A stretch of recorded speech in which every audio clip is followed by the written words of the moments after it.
यो केड़ो दर तो खड़काए अस्सलाम वालेकुम वालेकुम अस्सलाम वालेकुम वालेकुम अदा वरी ठक अस्सलाम वालेकुम अरे हेदे नौ मुसलमान थियो क्या तड़को लायो ते कम करो तई मैं चेक पे क्या कहते तू यहूदी तो नहीं अदा तो कुछ सुनाई तो लालू हां मां तो के सुञाणो तो लालू वई आ गाल कर मां ता घर जे पुठो जगह 3 नंबर घिटिया 3 नंबर घिट में जो 7 नंबर दर आ उन में असांजो घर आ हम के या खबर आ हम गाल कर कम जी गाल कर जल्दी कर कम जी गाली आए तो असल में गाली है तो मैं अचा कोन पे मुझे घर चोरी चाहिए जिन मेहमान आन वारो करे कर मां ताले तरह ते मुझो कोन लोर जा था चओ चओ तू मुझे सुञाणी तो ना अरे बाबा के सुञाणो तो लालू वई 7 नंबर घर में रहतो ही हेड़ा घिटी थई हाने जल्दी मुके गाल कर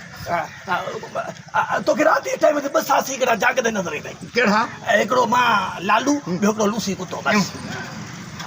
वो बस वो ही है कम जी गाल कर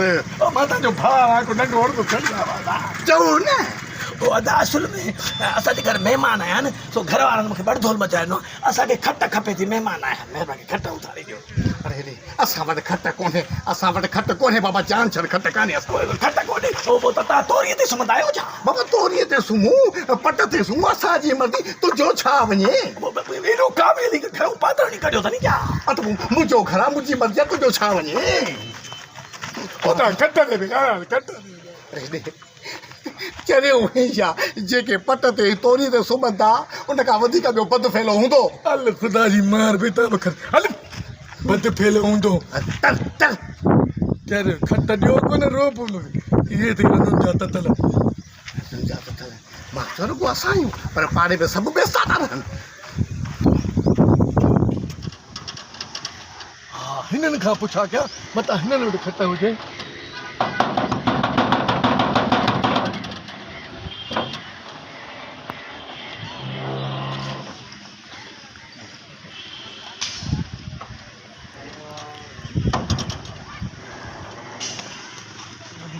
इने काले मां तो दिया मां मुझा थोड़ो गाला है अदा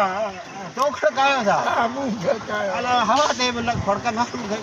अदा को नंढड़ो मुझो अर्जा मुझा भा हुकुम कर अर्जो ना हुकुम मां बुधनो अदा मां ता जे पाड़े जो लालू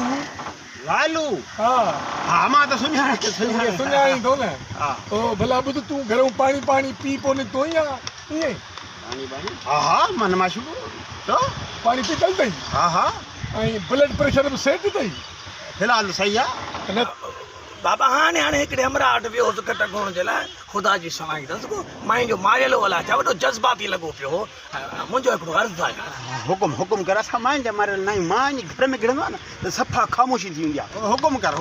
कम मुंजो यो है त यार एकड़ी गाल तो के बुधाए तने असा ताने पाड़े जायो त घर में मेहमान आए न बिना मेहरबानी असा के एकड़ी खट दियो तो रातो की रात मेहमान सुमन सुबाण ता के दई खट्टू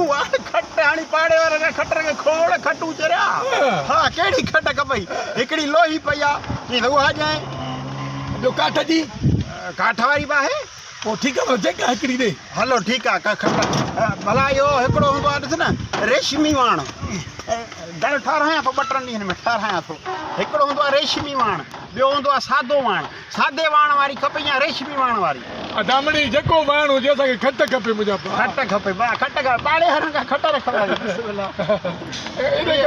बुध हां बियो एकड़ो पटन वारो वाण हुंदो आ हां पटन वारो बियो हुंदो आ पीछ वारो जो होटल देखो ना खट्टू पे हुंदे ने एडा बड़ा टुंगा हुंदा बड़ा टुंगा या बथई बी गाल हां